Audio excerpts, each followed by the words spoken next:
Blacks in Technology. Blacks in technology. Blacks in technology. Blacks in technology. Blacks in technology. Blacks in technology.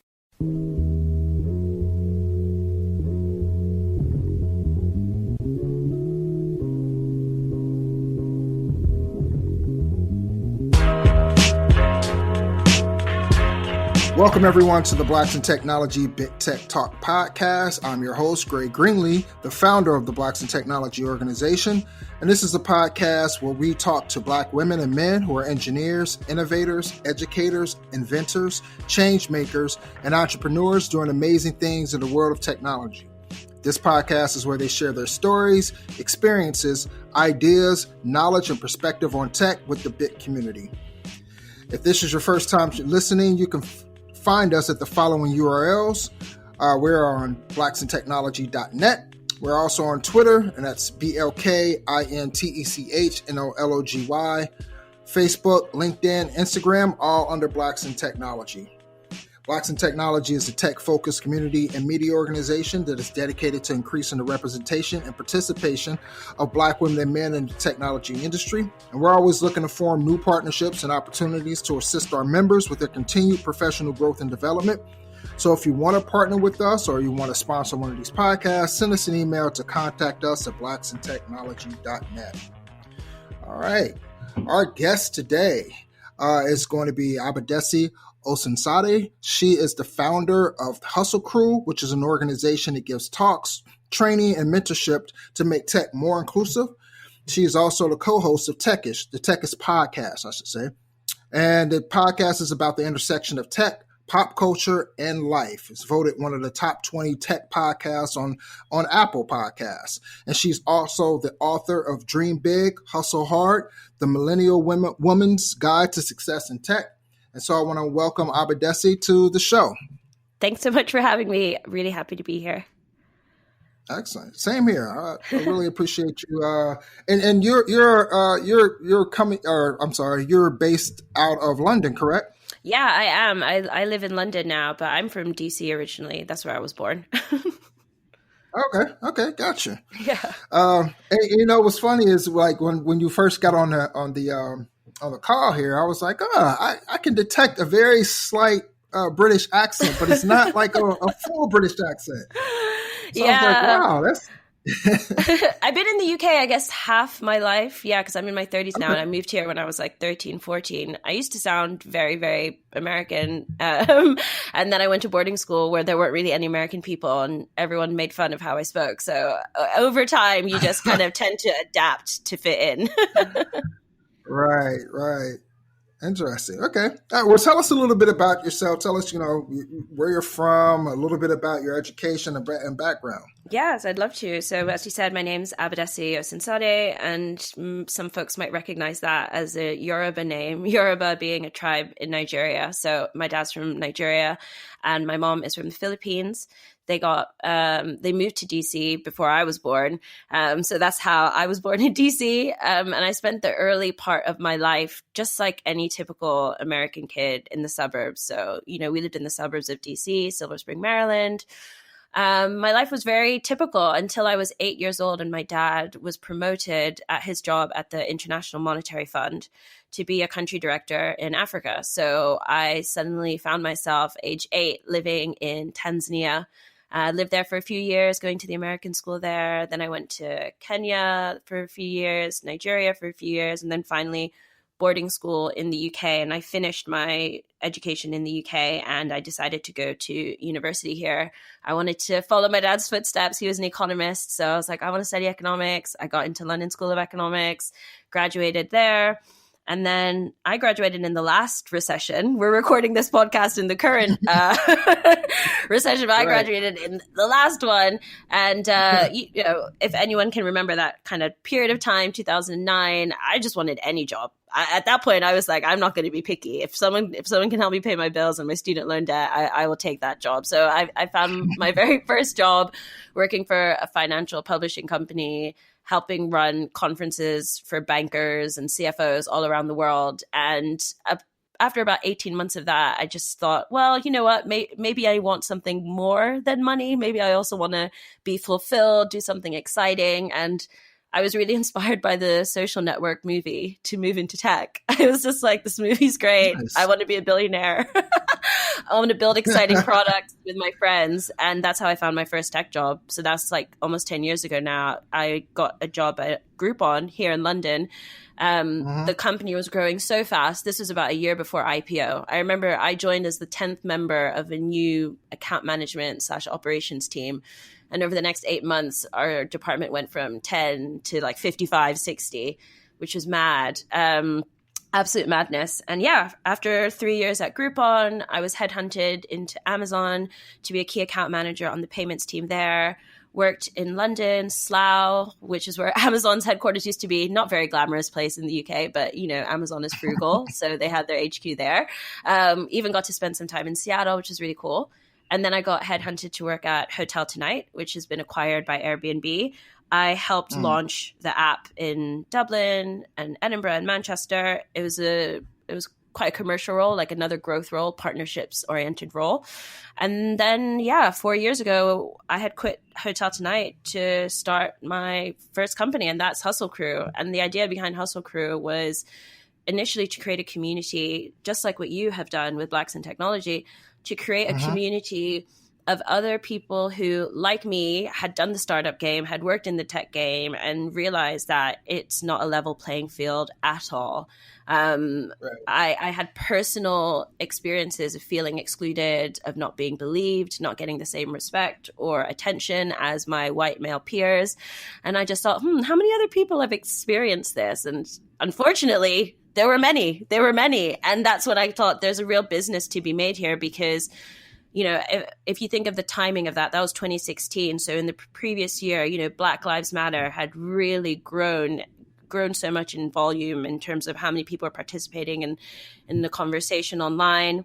And it was really like the first time in my life that I could connect with my Black identity, connect with my identity in terms of how it impacted me in the workplace. And it was almost like the first time where I really kind of accepted that racism is very much well and alive, sexism is very much well and alive, and actively playing a role in how my career was playing out. And I wanted to do something about it. So now Hustle Crew works with companies that want to understand racism, sexism, bias, discrimination better, and companies that want to understand structural oppression better. You know, companies still don't understand why there's a disproportionate amount of white people in the top universities of our world, right? So, you know, I go into these organizations to teach them about systems of oppression, so that as they go about designing everything from a recruitment process to an actual product, they can take all of this into consideration and make sure that all the work they're doing will attract a diverse audience, and it will also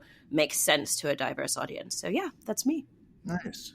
Very nice. And I'm going to go back a little bit to ask you a couple of questions that popped in my mind. So early on in your life, it seems like you did a lot of traveling because you were living in different areas. You mentioned Nigeria, Kenya. Yes. And then, of course, London. And you come from DC, which DC, I've been there a few times. Is from what I could see, was relatively more diverse than some areas of the United States. Oh, absolutely. And I'm guessing that's because of everything involving the government being there, embassies, international schools. Absolutely, yeah. Exactly.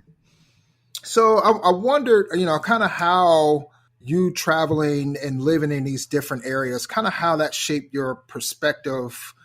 What's it good? How did that shape your perspective on when you got into how did that help you in the tech industry? Like, did that, because obviously you're seeing more people that, kind of look like you when you spent your time and then you come into, somewhere like London and you go into the tech scene, and then it's a stark contrast from what you've experienced in, kind of in your past. Like, how did that affect that? Yeah, it's really interesting because I feel really grateful for the fact that I had so much exposure to different cultures and different ethnicities and different Right. languages as I was growing up. And also that just in the process of moving country all the time, I had to learn how to adapt very quickly Hmm. and get comfortable in a new setting very quickly. And I think a lot of those skills come back to this idea of resilience and how capable someone is of, bouncing back or dealing with setbacks, dealing with adversity. So I think in some ways, just in terms of a skill set, I'm really fortunate that those experiences could prepare me for the skills that one needs to navigate the tech industry, because the tech industry is full of ups and downs, full of roller coasters. You join a startup, it runs out of funding the next quarter, you don't know what to do with yourself. So, or, your product's going one way, as soon as you release it, none of the users like the features you've made, so you got to go the other direction. So, there's a lot of disappointment when you work in technology. You kind of had to get used to disappointment. You have to get used to your expectations not being met by reality. So I'm grateful that those experiences could help me do that. But then at the same time, like, sometimes I think about my very, very, very first tech job. And my very, very first tech job is not a typical first tech job. Most people don't find themselves in their early 20s at what Forbes describes as one of the fastest growing companies ever. Like, very few people find themselves at a unicorn company a year before the IPO. And what happened in my very first tech job at this unicorn company, the fastest growing company in the world, because we were growing so quickly in one of Europe's largest capital cities, 10 plus million people, high immigrant population. My very first tech job was a job where there were all sorts of people joining the company every day. I'm talking like diversity of age, diversity of hair color, like shapes and size, political opinion. And I suddenly, because that was my first experience of tech, I just made this assumption that tech is a diverse industry, right? Because I'd been working in finance before, which was very, pale, male, and stale, as we say here in the UK. And I suddenly found myself in this vibrant office. And, I always feel at home in multicultural Right. places. That I grew up in a multicultural house. My father was Black, my mother was Asian. You go to Yeah. church, everyone's coming from different countries. You go visit family, friends, everyone's speaking multiple languages. I always feel at home in those environments, because when everyone is an outsider, no one is an outsider. You know what I mean? Mm. Like, it's in those environments where I never felt left out. And so in a similar way, coming into Groupon, which was really just a bunch of misfits, and I've always identified with the misfits, I felt so at home. And then it was only when I left Groupon, when Amazon headhunted me and, they gave me a great offer. I was like, woohoo, let's go to Amazon. I get a staff discount as well. I was like, I can share this with my family and friends. Staff discount, let's go. But anyway, it was only when I then got to Amazon, I was like, wow, okay. So Groupon was actually quite an anomalous company in terms of its Right. diversity of class, socioeconomic background, because now I'm in Amazon and it's very much what I expected of the corporate world in the West, which is pretty white, Yeah. pretty male dominated. So yeah, it's interesting the way it's played out. In some ways, this diverse international background has been really, really beneficial, but at the same time, it's also created this expectation and ideal in me, where an ideal situation is I'm always in that multicultural, diverse environment. And unfortunately, tech does not offer very many of those. Yeah, definitely. It's interesting to hear about that story. When I was young, around the age of 12, I moved from a majority Black community to a majority white community, and it was a bit of a harrowing experience I can imagine. for me. But at the same time, it gave me kind of more of an insight into, I guess, the inner workings of quote unquote like white society, right? And then, of course, there's, what you spoke of, which is having to adapt to the environment that you're in and things of that nature. And then, now that I'm older and I'm married, my wife is biracial, and so my kids grew up in this very very, very diverse family where their grandparents are white, and then they have cousins that are Asian and white, and then of course they have cousins that are Black, and so they get to experience this. And I love what you say about being in this kind of multicultural atmosphere or environment, how it makes you feel comfortable. And I think that's because that's the way it's supposed to be, right? Totally. Because I when I look at my sons, there was a time where there was at their school, they both go to a Montessori school, but of course, even Montessoris, they're not, as far as the education, they're not, I guess, they still have to teach the school curriculum. Got it. Okay, yeah. And even though they're a Montessori and they have some higher academic standards and things like that, they're not filtered away from having to teach things or like slavery and things like that. So there was an issue that we had to address, the teachers and the principal there, about the way that they taught about enslaved people. Wow. And it was a thing where it's just like you all are right now, you are tampering with their confidence of themselves and who they are, because they're not aware of that. They're not aware of this era where people were being demeaned and dehumanized and things like that. And for you to present it in this way, and they come from this multicultural family, they don't know that that's how things. They don't think in that manner. They think that this is how things are supposed to be, and so it's when you're from that and you go into another environment, it can be a shock to some people, and sometimes it's hard to adjust for others, and that's why organizations like Hustle Crew, organizations like Blacks in Technology, there are a bunch of others out there now. Why these are needed, because there still needs to be a space for us to grow and learn and support one another. Yeah, absolutely. So I want to talk a little bit about Hustle Crew, and I know you mentioned why you started it, but what was that moment? Because you go from corporate America and one of the largest companies in the world to kind of start this, right? So what was that? I know everyone has a moment where they're just like, oh, this isn't the way things should be, and I need to do something to help that. So, yeah, I think for me it was. It's funny because it's something that I've only really become comfortable accepting and speaking openly about probably in the last year or so. At the beginning, when people would say, why at that time, why this, why that, I would always say like, oh, I was just so unhappy in how I had been treated in my last job. I really wanted to do something about it. But the reality is, I, like many Black and brown founders, I don't have the benefit that some of my peers do. I don't have a friends and family round that helped me launch my business. For me, starting a company was literally making the sacrifice of, okay, I have a limited amount of funds available to me.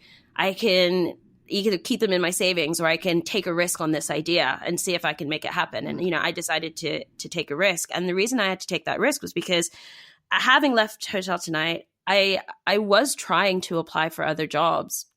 And because of how things had ended when I left the company, I had basically become this pariah that no one wanted to give any references to. So I got a job offer, and no one would give me references. And, the startup world is so small, so tiny, that if someone smells a bad apple, they're not going to hire you. And I remember speaking to one of the hiring managers I got on so well with, and she was like, we're making an offer.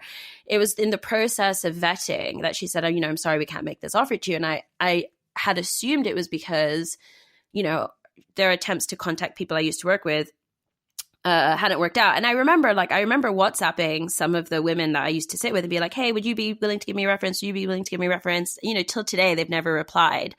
And I think this experience that I have, it's a type of gaslighting, and so many people from the Black community and other underrepresented communities will have experienced it. You're working somewhere, certain words are said to you, certain behavior is done that makes it difficult for you to do your job, because you're suddenly taken out of what you were hired to do, and you're participating in identity politics. You know, you're having to explain to people why it's not okay to touch your hair, or why it's not okay to talk about XYZ. And that's basically what happened in that environment. And, you know, I made my complaints to the relevant people, and in the end, I decided to leave. I was just like, this isn't really going anywhere, so I'm going to leave the company. And when I left the company, a lot of the people still didn't really agree with the things that I had raised as issues, the things that I had called up as blocking my productivity and blocking my ability to feel secure and safe in my workplace. A lot of people didn't agree that those were valid concerns. And that's kind of what got me to this point. I was so infuriated at the point where all these people I had worked alongside with for a year, you know, to the tune of raising like almost $500,000 in revenue single-handedly myself through the clients that I had brought on. I was like, damn, that's how you treat people. Like, we were all friends when I was working hard, when I was putting in the hours, working on the weekends. Y'all were my friends. But now that I have an issue that makes you feel uncomfortable, no one is around. And that's when I just thought, do you know what? If I am experiencing this with all the credentials I have on my CV and all of the connections I have in my network, what is it like for that person who looks just like me but isn't as connected or isn't as accomplished? Yeah. She's going through something even worse. And I just couldn't live with myself if I didn't do something about it. And I was just like, well, I'm not going to get a job anyway, since no one wants to give me a reference. So let me just go and do Hustle Crew. And the ironic thing is, like, I see those people from time to time, you know, like on the internet, the people that wouldn't help me. And it's just so funny because now I have to be grateful to them, because if it weren't for their cold dismissal of me, I never would have started my company. And look at me now, you know, like I still have a long way to go. I'm at the beginning of my journey, but I have helped thousands of young people from underrepresented backgrounds gain the confidence to think of getting into tech, to take the risk of applying to tech. I've mentored hundreds of women single-handedly. And I just think if I hadn't had that horrible experience myself, I never would have found the courage and conviction to go on this journey. So, you know, there was a time when I really just did not like those people. But over the last few months, I've been reflecting, and I was like, I'm actually quite grateful for that hating that I got back then. Right. It's interesting what you said about how infuriating it was that these people, you know, kind of wouldn't go to bat for you. It's kind of how I felt with, you know, talking, you know, some of, I would say some of my former white friends where, you know, you would, for instance, you know, I would bring up, we would talk about, you know, maybe politics or maybe, you know, things that were going on in society. And I would bring up a time like, hey, I was 19 and I got harassed by the cops for, you know, and I would tell them the incident. And then the first thing that they would say was, well, what did you do? Oh, yes. Wow. And I would be like, wow, dude, I can't even get the benefit of the doubt in this case. Wow. That's infuriating. And even now, and what we're dealing with here in the era of Trump, right? Yeah. I've lost people who I thought were friends, and it's infuriating to see now that, you know, they kind of question you now. It's just like, you know, they question racism. They question that as if to say, I'm making it up. And it's like, I've known you for umpteen years and I don't get the benefit of the doubt that this is actually my experience in life. And for you to question it, that's infuriating. I thought you were a better person than that. So, honestly, the role that racism plays in our society is crazy, because the people that are often creating that racism are so oblivious to it or in denial of the fact that they're doing it. I mean, I remember mentioning to someone that I was going to quit because I was so unhappy. This is one of my colleagues. I was working in the Berlin office, and her response was something like, what, so you can go on unemployment benefits?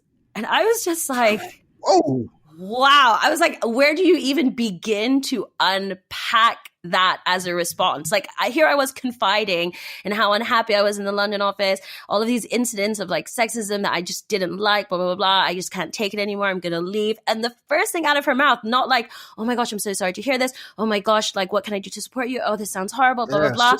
Was, oh, so you can sign up and get paid by the government. And I was just like, damn, these stereotypes, this hatred, this white supremacy, it's everywhere, but we don't mention the words. And a big part of Hustle Crew is for us to get comfortable mentioning the words. White supremacy. You know, I am living in a country that made its riches off an empire and slavery that my ancestors were a part of. Now people don't want to tell me that, they want to tell me they don't see race. They want to tell me they don't see these things. And I was just like, that is problematic. And I'm here to tell you why. So, you know, the work that we do at Hustle Crew is not easy. You know, I always say this. People often say to me like, oh, you know, what's the bravest thing you've done recently? And I say to them, I was like, every time I go into a room full of highly educated, highly intelligent white men in the tech industry, CEOs and CTOs, and start deconstructing structural oppression for them, and deconstructing white supremacy and educating them on why there's an assumption that white people are better than blacks and browns and everyone else, and why there's this assumption that men have certain leadership qualities that women don't. That is my bravest moment, because it's not easy. You know, you walk into a room and you're basically telling people that all of the stories they have believed all their lives are based on lies. Yeah, that mirror is it's a hard thing for some people to face their themselves in that mirror. Absolutely. Absolutely. So a little bit more about Hustle Crew. How many people are part of your team? So at the moment, I have 2 other folks who've helped with facilitation. I have someone working on copy and marketing, someone working on operations, and then someone working on socials. So we're a team of 5 plus me, 6. Gotcha. And tell us a little bit about your training approach. Like what's the what are the steps? You know, let's start from the beginning of a company reaching out to you. Yeah. So companies usually reach out to us with like 2 specific objectives on the training front. Either they've identified that underrepresented individuals are more likely to stay when their companies invest in their personal development and invest in their growth and well-being. And we offer a number of career skills workshops, some targeted specifically for women, underrepresented women, and some which are more general. But a lot of employers might be like, you know, our team want to work on building their confidence or understanding imposter syndrome better, and we'll come in and deliver a workshop on that. So many different career skills workshops, particularly for junior and mid-level professionals. We'll come in and do them, and we'll bring in that expertise of folks who they can relate to, folks who've been in the trenches of the startup world just like them. So that's why companies might come to us, or alternatively, companies, and this is let's say in particular like a venture capital fund, maybe an early stage startup where they're about to enter their next stage of growth. They might say, we're very conscious of the fact that we are all white people from the same class, the same background, really, really similar identities.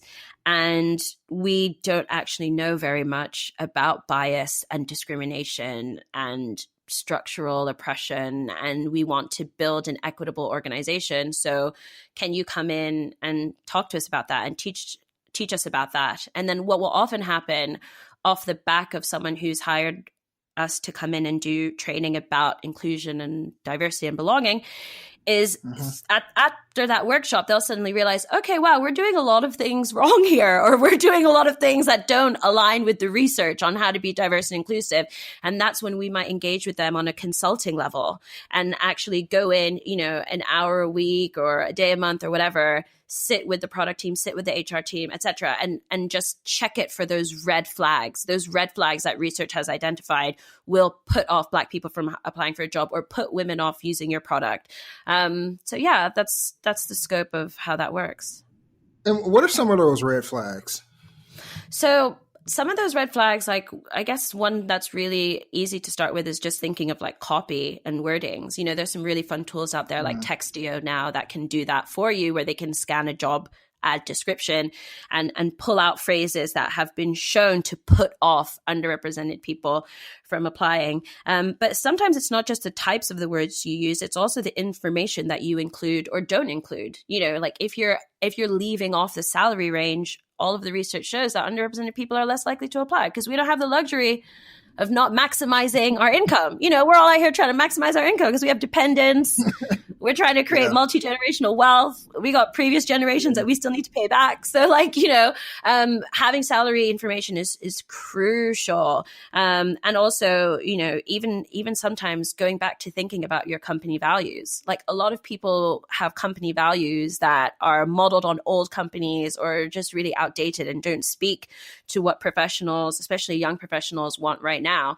So then it's a case of, do your values reflect the interests of your target audience? And if that target audience is Black and brown women and men, whatever the case might be, it's like, how are you showing that you care about these communities? How are you showing that you put your money where your mouth is when it comes to supporting these communities? And that would be like another red flag. Like if you aren't actively doing anything to invest in the communities that have literally been created to help you make your company more diverse and inclusive, what are you doing? So it might be like, oh, at the moment when we have an open job, we just post it on Twitter and then like tag some Black communities we know. And it's like, okay, do you buy an ad on their job board? And they're like, oh, well, we don't really work with recruiters. And I'm like, well, they're not recruiters, they're communities. So, it's even just trying to educate them on how communities work and what are the best ways to work with communities. I'm actually working on a project like that right now with one of the biggest media companies in the world because they don't have a strategy for connecting with communities. They're like, we're going to be the community because we're one of the largest media companies in the world. And I was like, no, it doesn't work like that. It doesn't work like that. Like, it's not always build it, they will come, especially when it comes to where do underrepresented people go for trusted information. And where we go for trusted information is communities built by us for us. Say that again. I said, you know what I mean? Where we go for trusted information is communities built by us for us. So don't tell me, big old media company, tech company, oh, we're going to build a community, because it's not going to be as engaged or as authentic as one that's built by the people you're trying to get. I'm glad you said that, because I've been dealing with this very same thing for a number of years when it comes to BIT. And a huge tech company, I've had to tell them this a number of times, like what they want to do. And this goes back to, this goes back to what you said about for us, by us, right? Like the reason why our communities work is because our communities trust us. Exactly. And if you're trying to circumvent that trust, it's not going to turn out great for you. So I tell a lot of these companies, like, instead of trying to do this thing on your own, why don't you fall back and invest or help sponsor or whatever organizations, grassroots organizations like ours that have the ear of our community, so that we can deliver that message. So it's okay if, for instance, you say, we're doing this event and it's powered by such and such companies. Like Blacks in Technology presents this event powered by. That's okay that you're in the background. Let's just say that that place is Amazon. So if it's powered by Amazon, that's fine. What is not going to work is if you step out in front and as if to think that you're going to somehow grab the attention of the Black community when you dismiss them for so long. And that's what ends up happening. Like these companies, they come in and they want to do an event and they want to label it a diversity and inclusion event. But what they want from us is just promotion. Yeah. Oh, hey, can you just promote this with your networks? No, we can't. Exactly. I mean, I say this all the time, where I'm just like, you do realize slavery is over and free labor ain't a thing anymore. Because the number of times I've been asked to do free work, I'm like, would you do it for free? Okay, then why should I? Yeah, and that leads me to what you spoke about on how some of these companies will say, "Oh, I'll just tag them on Twitter." I don't know how many times companies have done that. And just, hey, we're hiring for this. Can you tweet this out to you? No, I cannot. This took hard work to build this up, to build this network, to build this community, to gain their trust. And you just expect me to just tweet your stuff out? Like, you're not going to support us in any type of way? You just want me to just tweet your stuff out? It's so frustrating. That's not the way to go about it. I always tell people, I say this to my team, if someone's like, can you share this? Can you do that? I was like, send them the link for posting a job in our newsletter and our social media. You just keep sending that link every time they ask you. Every time they ask you. It's like, you want us to do it? You pay the price. You don't pay the price, we don't do it. That's it. I mean, the only people I will happily do that for is other underrepresented communities. If you're another underrepresented community founded by another underrepresented person like myself, of course, because we are on the same page, we are on the same mission. But this is a really interesting thing where I see this happen in tech all the time, and I see this happen with diversity entrepreneurs like ourselves all the time. Privilege is such an interesting thing because it is such a blocker to understanding. What typically happens with the big tech companies is you have people from the dominant group. So you'll have, let's say, straight, white, wealthy, relatively wealthy, individuals who are now in charge of a diversity project. So everything they know about feeling excluded, being an underrepresented person really is just theoretical, right? And maybe something they've only just started reading about in the last X months or years or whatever, since they've taken on this role. And they are people who are in a privileged enough position to take things at face value and know that when they go to an industry event or an online event or whatever it is, they're very unlikely to feel excluded because that is just not the default for them, right? The default for them is to be in that dominant group, be somewhere, fit in, I can take information at face value, and that's cool, that's all right, that's whatever. Like all of the things that we might be dealing with, from microaggressions to the racial pay gap to all of these crazy things that impact us in the long term in a really negative way, they're so completely oblivious to. So when it then comes down to this idea of sharing information from a trusted source to people that come to that source specifically because of the challenges they face and they need that trust, they don't understand the value of that. They don't understand the value of that because they don't need that. They don't need that. And that's the challenge that we as diversity entrepreneurs have.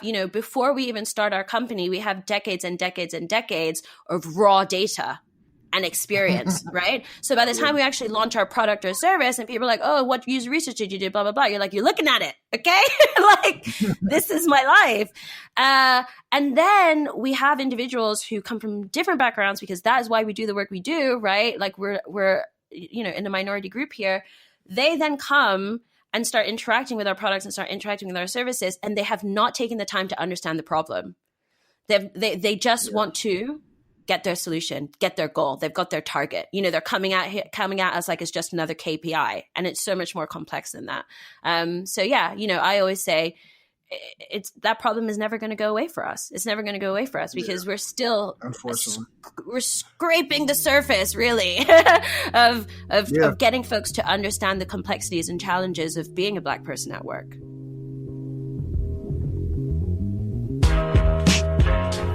What's up, everyone? We hope that you're enjoying this episode of the Blacks in Technology BITTechTalk podcast. Do you or someone you know have a dope story that they want to share with our BIT audience? Blacks in Technology is seeking guests to be on our podcast. We're looking to highlight the journeys and experiences of Black women and men in the tech industry. So if you know of someone, send them our way. Shoot us an email to contact us at blacksintechnology.net or click on the link in the show notes and fill out our form. We're looking to hear from you.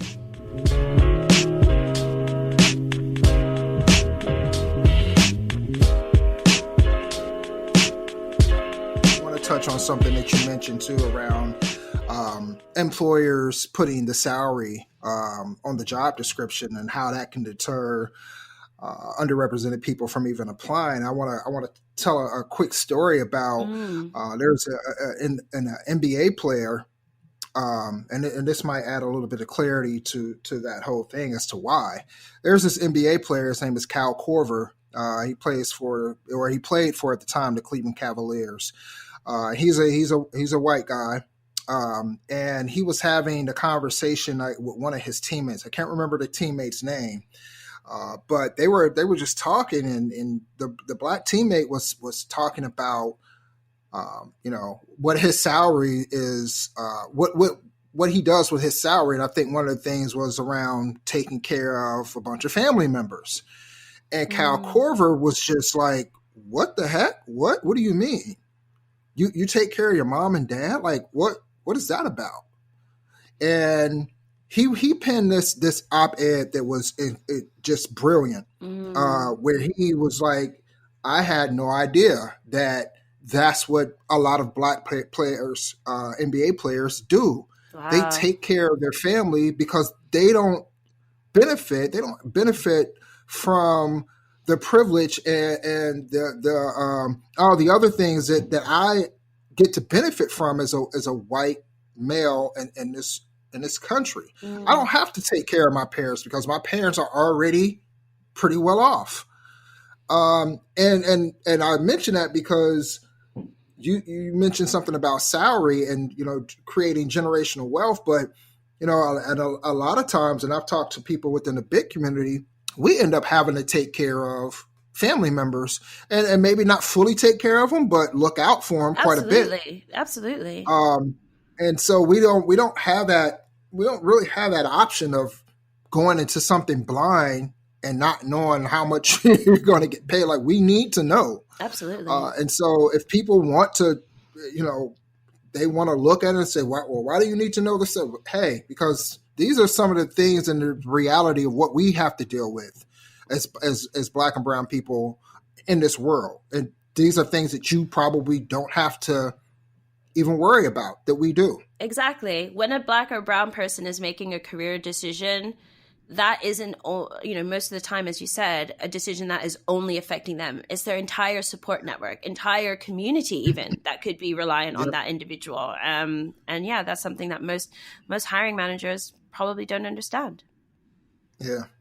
So what are some of the metrics that you use to kind of show that a company is making some progress? Like, after you've come in, you do your training and things like that, I'm pretty sure there's follow-up. What are those metrics and what do they look like? So a lot of the times when I work with companies, I actually challenge them to define what their success metric, with regards to diversity and inclusion looks like.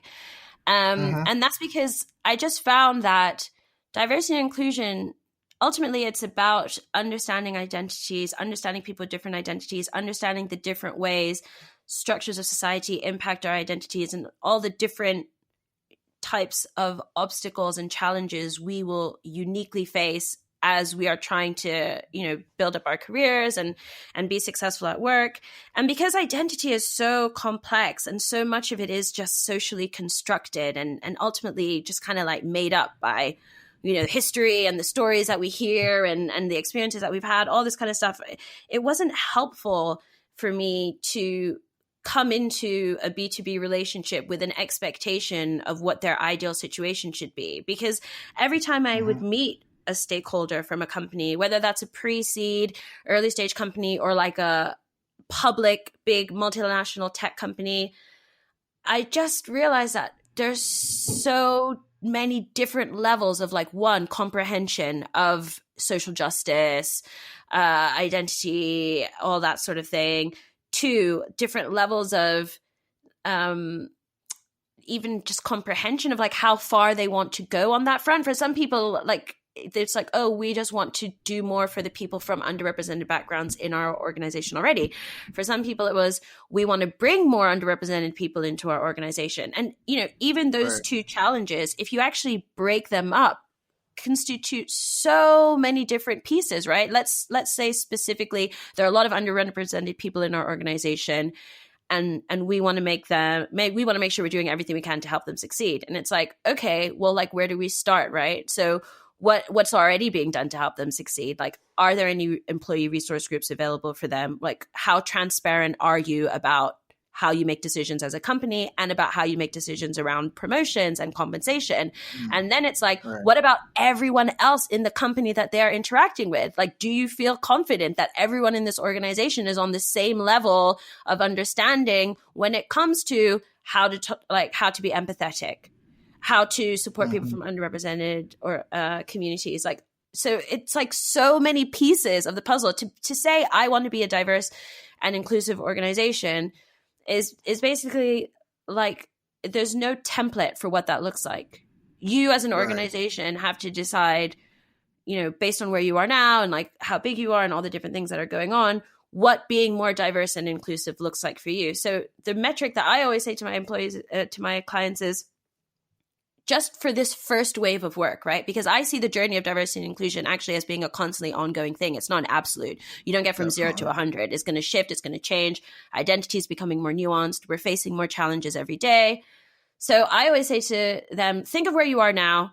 Think of some of the most awkward, difficult, really tough pain points. Like for many of my clients, especially here in the UK, because dialogue around race, it's not as advanced as in the US. Okay. Like we, you know, America had that Black Power movement and really like pushed dialogue around, you know, let's call ourselves Black and let's talk about being Black into the mainstream. Whereas here in the UK, you know, we're still using acronyms like Black and minority ethnic. You know, people feel more comfortable using the acronym BAME than saying Black and brown.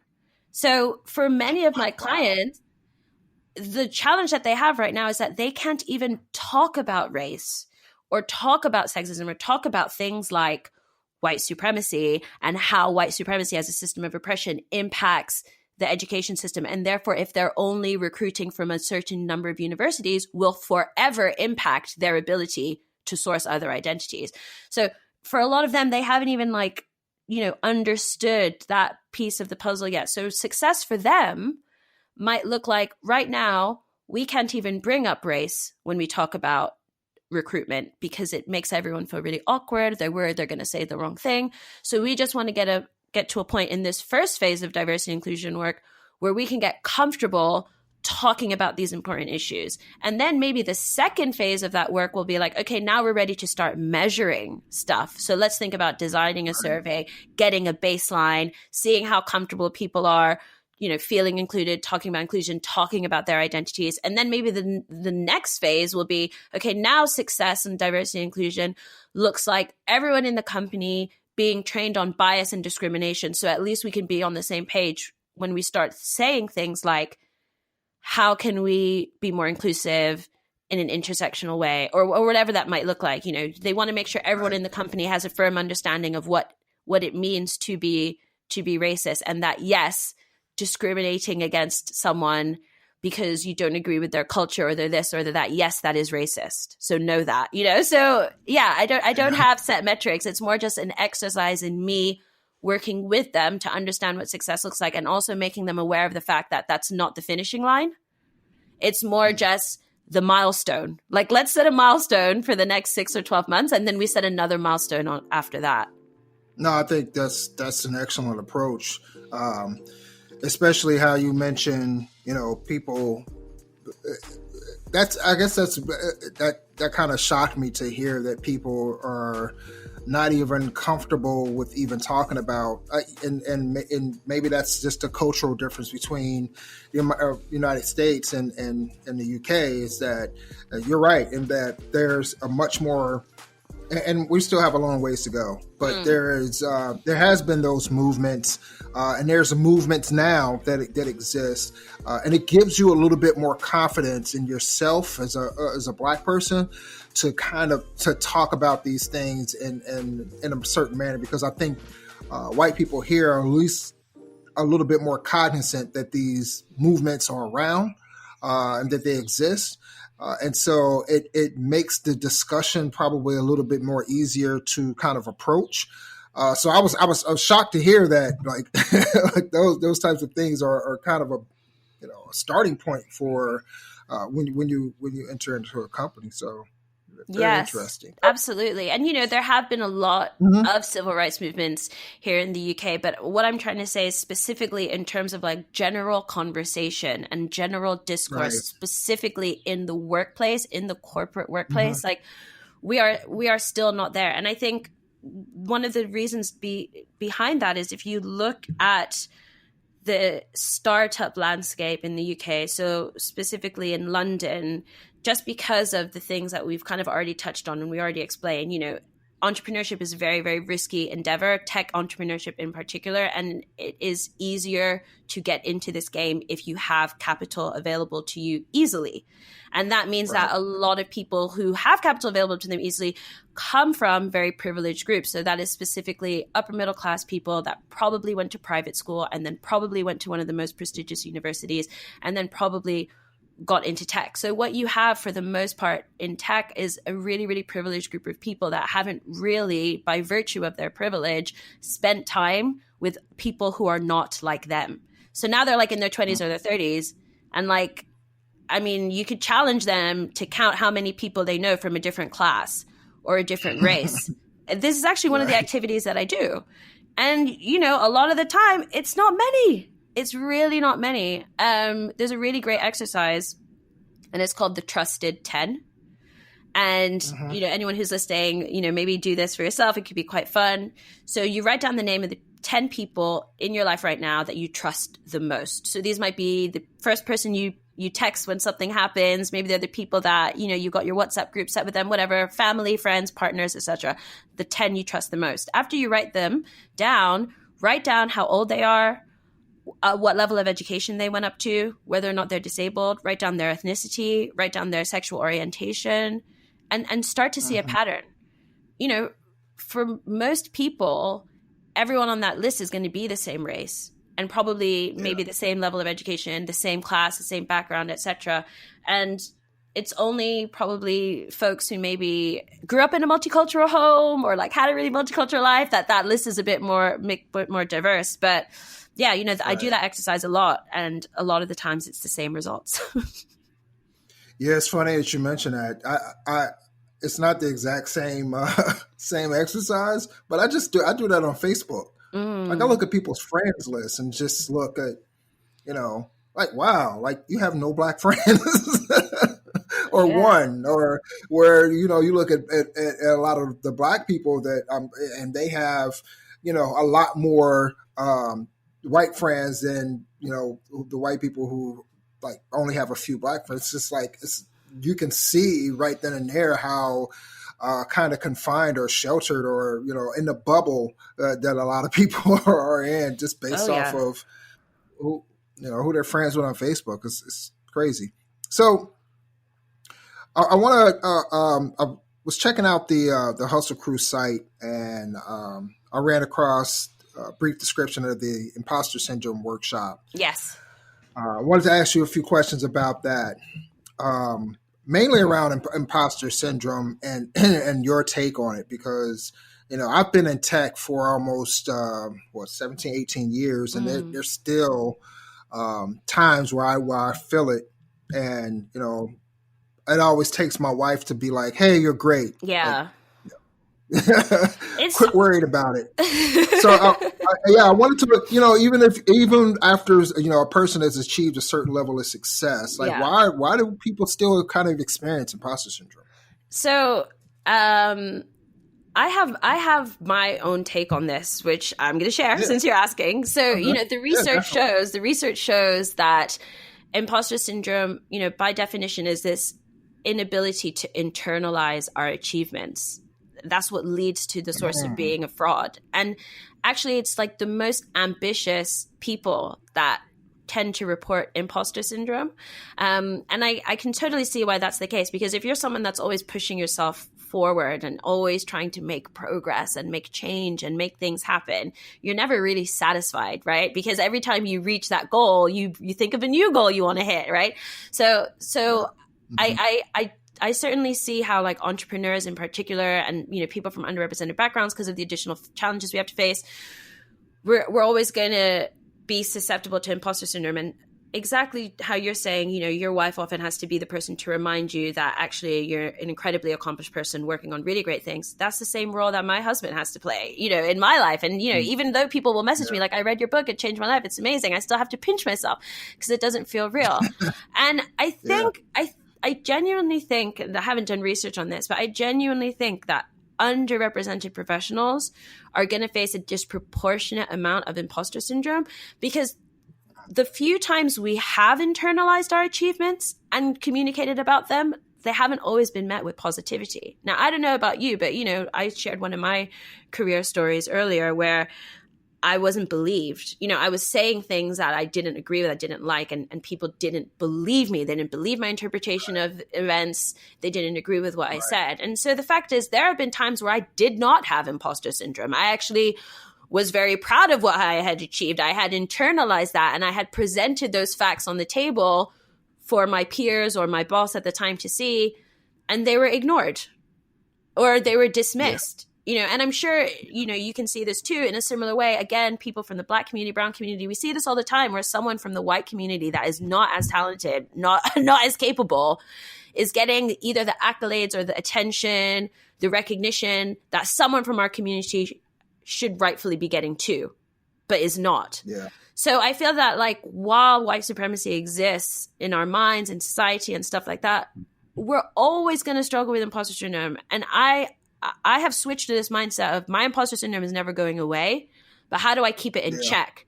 And that's why community is so important for me, because without community, I can very easily fall into, what's happening on a higher level, this dismissal of our identity, this dismissal of our value. So community is so important because I can come back into my communities where I am valued, where I am respected, and then I can be reminded of who I really am. And that is someone who is great and deserving of good things. But, imposter syndrome happens to us because we are great and we're doing good things. And then people tell us it's not good enough.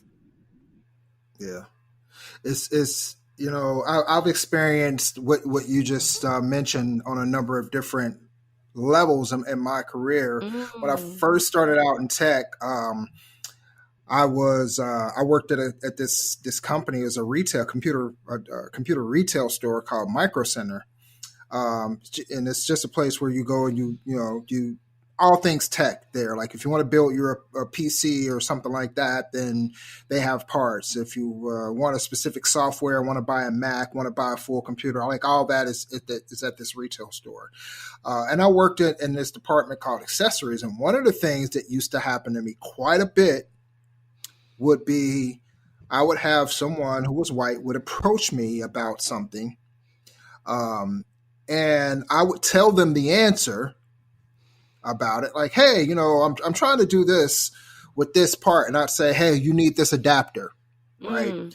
And they would literally look at me, say, okay, and then turn around and walk right over to a white associate and ask them the very same question. Wow. Like right in my face. That's so fucked up. And so one of the things I started doing was whenever they would do that, I would go and stand right by the other associate so they could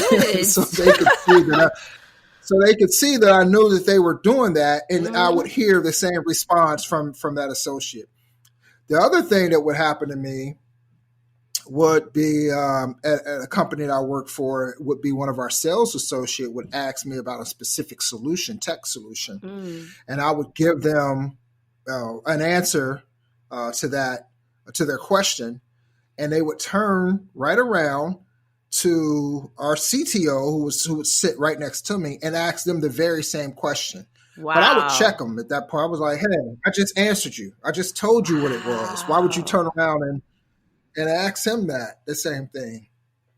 Now, fortunately for me, I work at a company now that is that I have some brilliant teammates. And so I haven't felt once that any type of I haven't experienced any type of behavior. Everyone is always super supportive of everyone's achievements and work that they do and things like that.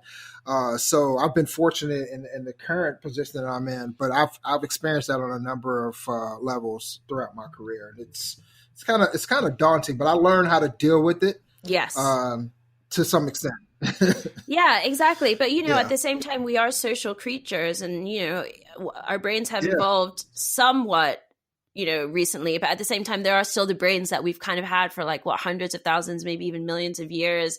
And so we don't always give enough credit to the impact of all of those interactions that we've absorbed over our lifetime. You know what I mean? Like sometimes I have to be kind to myself. I'm like, why aren't I more confident in myself? You know, why am I having this self-doubt? Why am I having this imposter syndrome? And it's because of situations exactly like the one you've just described. And if you now really did an audit on your life and counted how many times someone doubted you just as a result of your identity, it would actually be too painful a number probably to even you know, sum up and share. And so, you know, we have to be kind to ourselves, I think. We really have to, because as I said, you know, it's not going to go anywhere because it's still engraved in our brain somewhere. You can't make that go away, but it's about learning to manage it and keep it in check. I agree. What's something about imposter syndrome that you didn't know until, you know, you kind of did the research and organized the workshop? Yeah, so one of the things that I didn't know, it's Dr. Valerie Young that coined this phrase while she was in her academic career researching, you know, psychology of confidence and accomplishment of women and men in the workplace. She was inspired by this study that showed that, you know, women in work had real feelings of being a fraud. And what was surprising to me when I actually started going into this research and understanding more about what Dr. Valerie Young had found out was she could actually describe certain ways that imposter syndrome manifests itself. So there's actually different ways that your feelings of being a fraud will play out in how you behave at work. And one of them is called the perfectionist. And the perfectionist type of imposter syndrome is this idea that everything has to be perfect, but only you know how to make it perfect. So you do everything yourself. You just, you know, you really don't delegate. You don't even share or show anything until you think it's done. And the ironic thing about that is when you actually leave people out of the process of creating, you're holding yourself back because you're holding yourself back from ideas, from feedback. And that was really helpful for me to learn because I realized that that was my type of imposter syndrome, that I was a perfectionist and that being a perfectionist was actually holding me back from creating better work and from being a better team player. Because in my head, I'm like, let me make this perfect before I show people. But in their head, they're like, why hasn't she shown us anything yet? I have ideas. I want to help. So it was really helpful to learn about that type of imposter syndrome. Very nice. I have to check that out. You say that's a book? Yeah. So actually, you can go on her website, Dr. Valerie Young. Okay. If you Google imposter syndrome, I'm pretty sure she'll be one of the first hits. And there's the perfectionist type of imposter syndrome, but there's so many others. There's also the superhuman. So that's someone that feels so inferior that they feel they have to work all the time and hopefully not get caught. So there'll be people that like are working in secret. You don't even know they're putting in the hours on the weekend because they feel like for them to work at your level, they have to work more than you. There's also the soloist. That's someone that feels that they have to do everything on their own because if they ask for help, asking for help shows them as weak, shows them as being a fraud. There's also the natural genius. So a lot of us that were really good at things when we were in school picked things up really easily when we were in school, have this expectation that we should still pick things up easily now.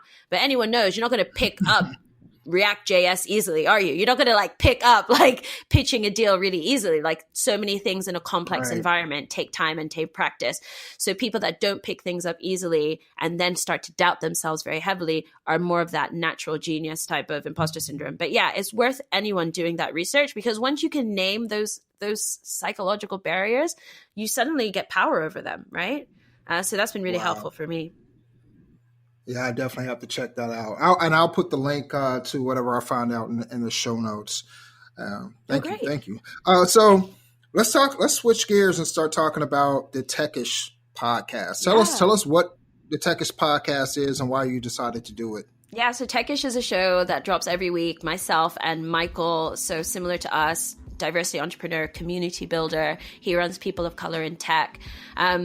It was about 2 years ago, and the two of us, you know, we're both solo founders, we're both bootstrapping, we're both working in diversity in tech, so, you know, we are peers, and we mentor each other, we help each other, so we, you know, spend a lot of time just kind of messaging each other back and forth. You know, I'll be working at my house, he'll be working at his house, and we like to share podcasts with each other and share interesting articles about entrepreneurship, startups, and tech. And we were just talking once, and we were just like, all the podcasts we share are literally Silicon Valley guys talking about Silicon Valley deals and Silicon Valley startups and who just closed however many millions in a round. And I was just like, this is kind of weird, right? Because we're also tech entrepreneurs, but we're not even getting venture funding and we have no interest in doing it. And also, like, how are all of these companies that are working on sometimes BS problems getting all of this money? Meanwhile, like real problems in our community, like the fact that autonomous vehicles have been reported to not recognize dark skin, aren't getting solved. We were like, something's happening here. So we just had this idea. It was an experiment. We're like, let's record a podcast.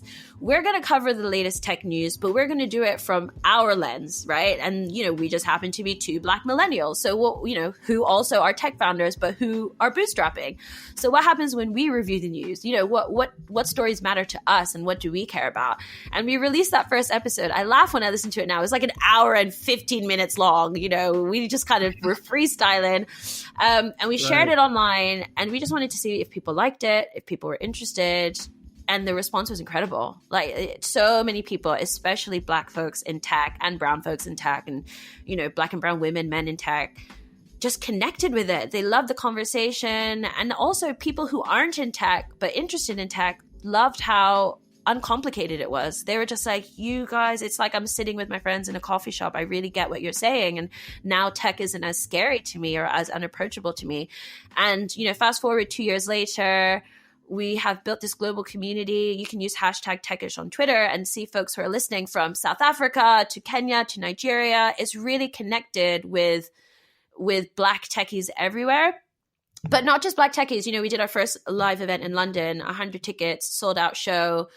And we had Black and brown folks, a lot of folks from like Muslim community, Asian community, people who don't feel represented by the dominant voices in tech have felt very represented by Techish. And I'm so glad, because that's why we did it, right? We were listening to the mainstream tech podcast and we were like, nah, like it's missing something. So we were like, let's put some spice in this, And we're so grateful for everyone who's listened. We've stayed in the top 20 tech podcasts on Apple Podcasts, for quite some months now. And yeah, it's a great thing. And also it's so cool how many more Black tech, brown tech, or other underrepresented tech podcasts are coming out.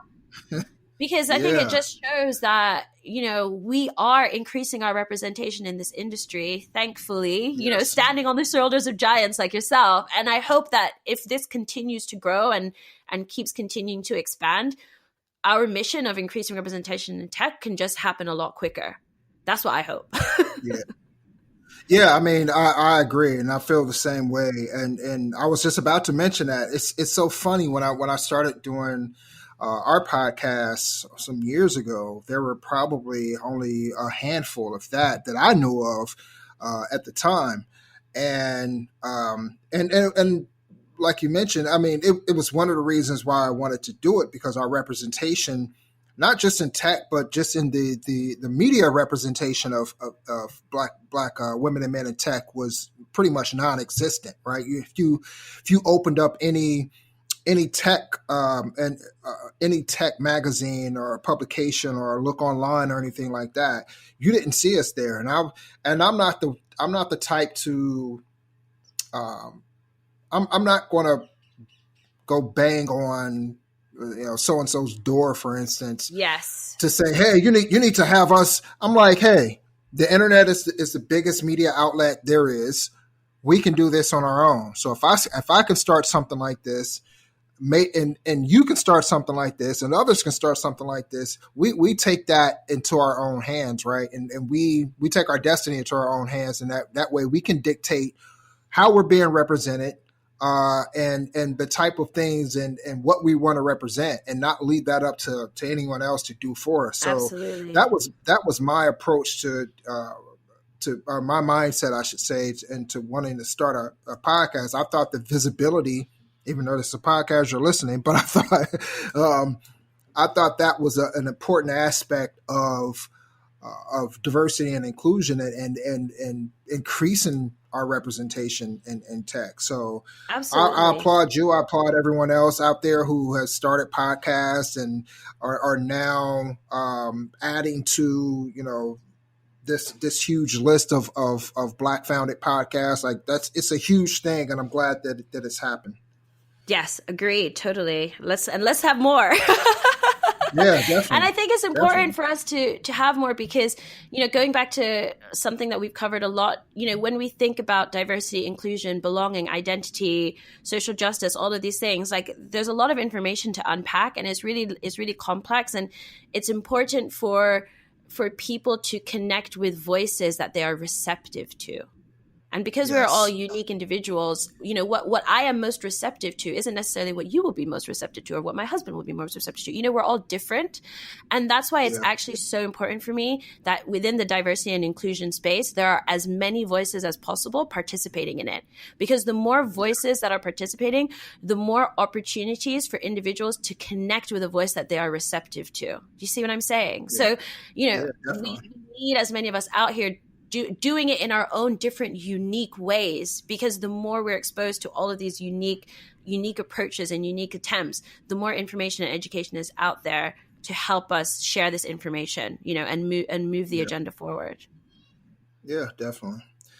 So let's talk about your book. Tell us, your book, Dream Big, Hustle Hard, The Millennial Woman's Guide to Success in Tech. Tell us about, what made you, tell us what it's about, and then what made you decide to write it?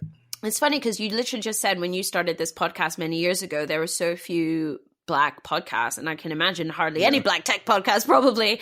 But similar thing where I just thought, where is the book that teaches young people how to get a job in a startup?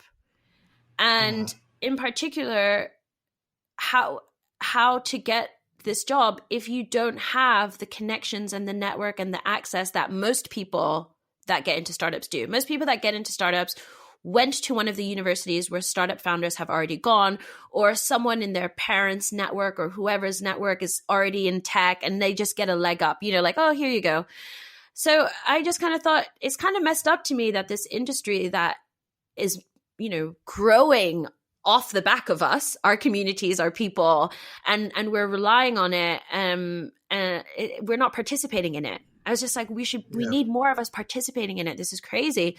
So that's why I wrote my book. I was just like, well, I have worked in tech. I know how to get into startups, and I'm good at writing. So why don't I write a playbook that teaches young people from any background? You don't even need to know how to code, because I only started learning how to code in my late 20s. I'd already been working in tech 6-7 years. That teaches them how to get in.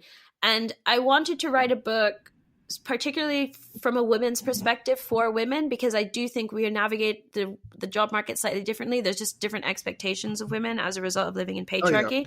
So that's why I wrote the book. And it was actually so fortunate that I'd already been, running the Hustle Crew community for some time. By the time I wrote the book, I'd already done a few meetups. I'd already started coaching and mentoring people, because I realized there were a lot of common challenges that young women were facing, whether it's, I don't even know what jobs to apply for, or I don't know how to negotiate my offers, or every time I get rejected, I'm so demotivated, I don't even want to apply again. So how do we deal with rejection? And so it was really easy for me to determine what the chapters of the book would be, because I could just go through my notes of all these conversations I'd had with the community and pick out the most common themes. And that's basically why I wrote the book, not only to create this playbook to help young people break into startups, particularly young people from, Black and brown communities, but also because I just realized, well, I keep having really similar conversations with my community members and mentees. So, being a techie, being a startup pro, I was like, how do I build a scalable solution for this? And the scalable solution to, multiple individuals having the same problems is to build a book, right? Because then when you have the book, you don't need to have the conversation over and over again. You can just share your Amazon link. Nice. And speaking of Amazon link, go ahead and tell people, how they can. It obviously, is on Amazon. Yes. Is it on any other platforms besides that? I used Amazon Direct Publishing, which I highly recommend for folks listening that want to write a book. It was just very easy for me because there's no upfront costs. at all. I explored going down the publisher route. But yeah, Amazon direct publishing also means it's only available from Amazon. But if you go on Amazon and type in Abadesi, you can buy a paperback or Kindle edition. Amazon direct publishing, it's like print on demand. So, I literally uploaded a PDF file and a cover, and then it was on sale within 48 hours. It's amazing, honestly. Like, I know Amazon is a complex company, but their publishing platform has actually done a lot for underrepresented founders, because it's really hard for us to get book deals. And yeah, it's, very reasonably priced. It's like, less than less than £5 in the UK. So I guess it's like $6-7 over there.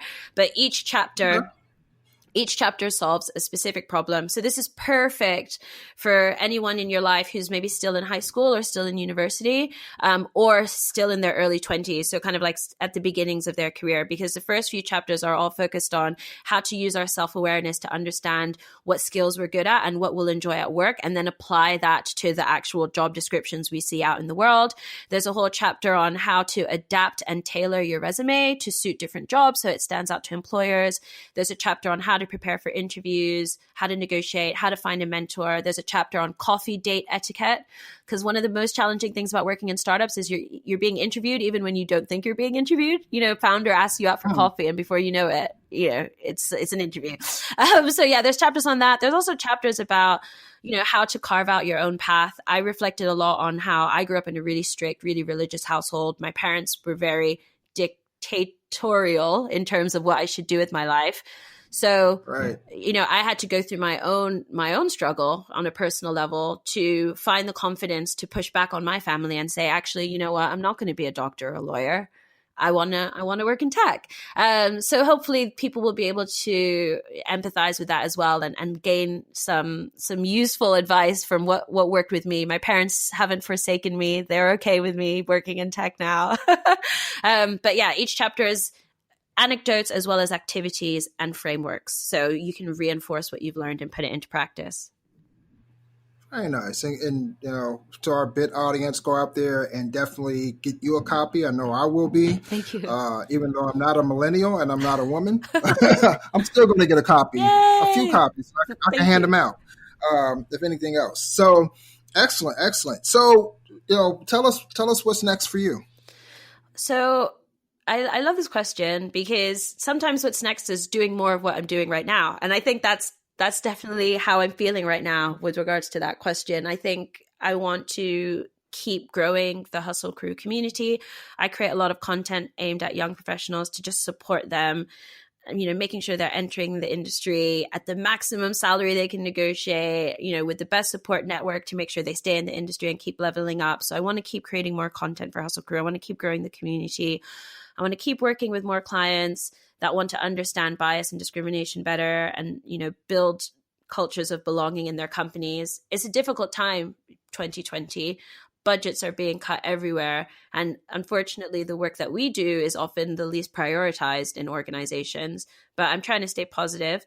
I've still got a few great companies that, it's business as usual on the diversity front from them, which is really admirable.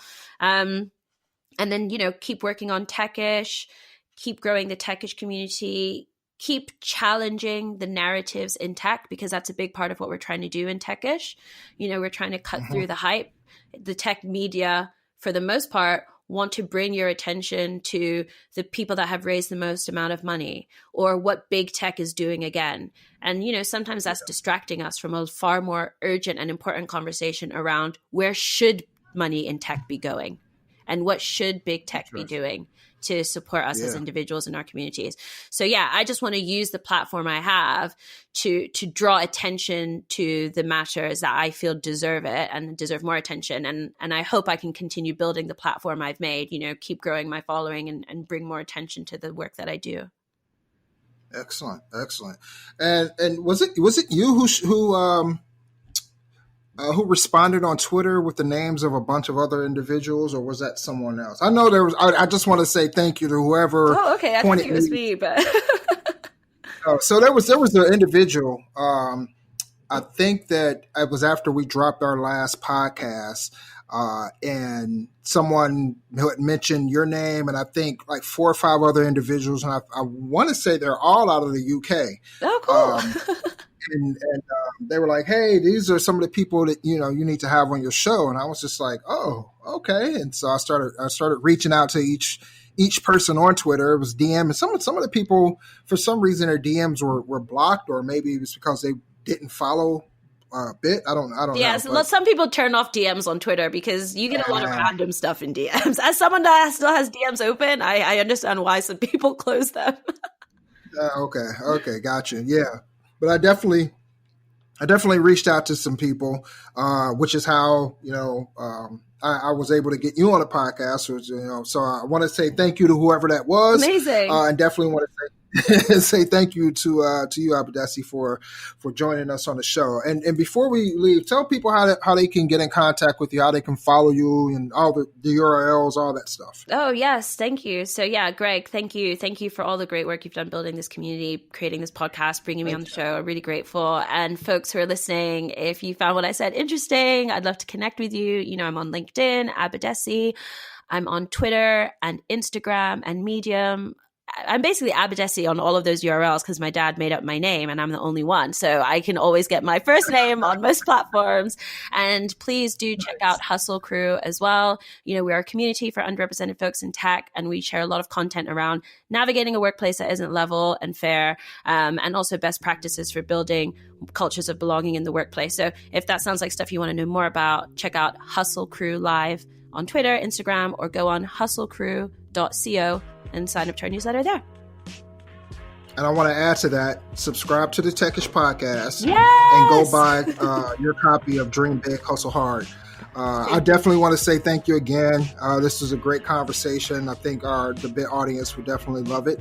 And I want to say, wish you much success in any of your future endeavors. And I'll be in contact with you definitely to follow up and see how things are going. Wonderful. And so let's stay in contact. Absolutely, yes, I'd love to. Thank you, Greg. Thank you. Take care. Blacks in technology. Blacks in technology. Blacks in technology. Blacks in technology. Blacks in technology. Blacks in technology.